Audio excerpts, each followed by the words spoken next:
Good morning, Flagler County. I'm Rich Carroll. You're listening to Flagler's Morning News on Thursday, February 9th. I am concerned. I live here. I pay taxes here. I love this place. I want to stay here. Don't give us a reason to move. Residents came out in droves to speak out against a redevelopment project near the Palm Coast Marina. Amy Cherry has our lead story. With approval granted from City Council, Harborside will feature 300 new apartments and townhomes and a 72-unit apartment tower, something residents say will take away charm from one of the city's oldest neighborhoods. I think the marina is at risk. I think the fuel dock is at risk. It is out of character.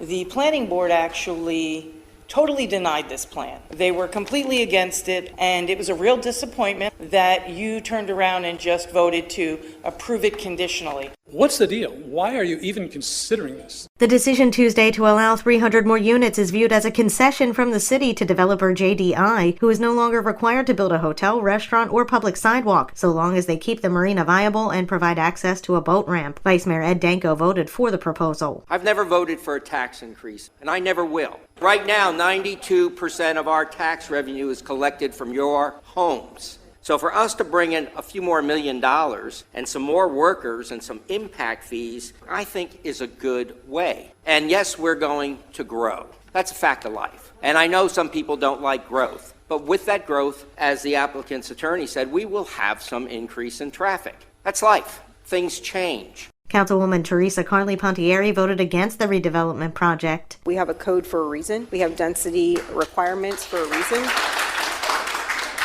And as it stands, 92% of our revenues come from homeowners. We need commercial. So we have here an opportunity to create an awesome resort-style mixed-use development. We can increase the density a little bit, but we also need to see the giving into our community in the form of what this initially was intended for, which is this resort-style hotel and or restaurant. Councilwoman Kathy Heider also voted against it, while Councilman Nick Kloufas and Mayor David Alphen voted for it. From the WNZF Newsroom, I'm Amy Cherry.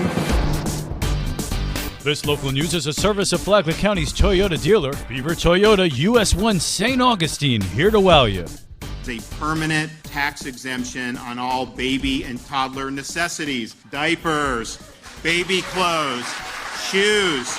The proposed permanent sales tax exemption also applies to baby wipes, cribs, and strollers. Governor Ron DeSantis says the historic measure will save Florida families as much as $2 billion a year. You're going to be able to save money, all throughout the year, because these are things you have to purchase. You can't really get around it. So we think it's going to make a difference, particularly for families, and we want to be a family-friendly state. House Speaker Paul Renner, whose district includes Flagler County, says this is just one of many relief packages passed by the state legislature. We didn't create the affordability problem, the federal government did, but we're delivering toll relief. We've done relief for hurricanes. We've done, Senate President Pasadomo's got a great proposal on making sure we get after our workforce housing to make that more affordable. And in today's bold proposal, we're going to deliver tax relief to every single Floridian. Renner says this latest tax relief proposal shows the values of Florida's elected leaders. This really puts our mark as to be the #1 state, the most pro-family state in the nation.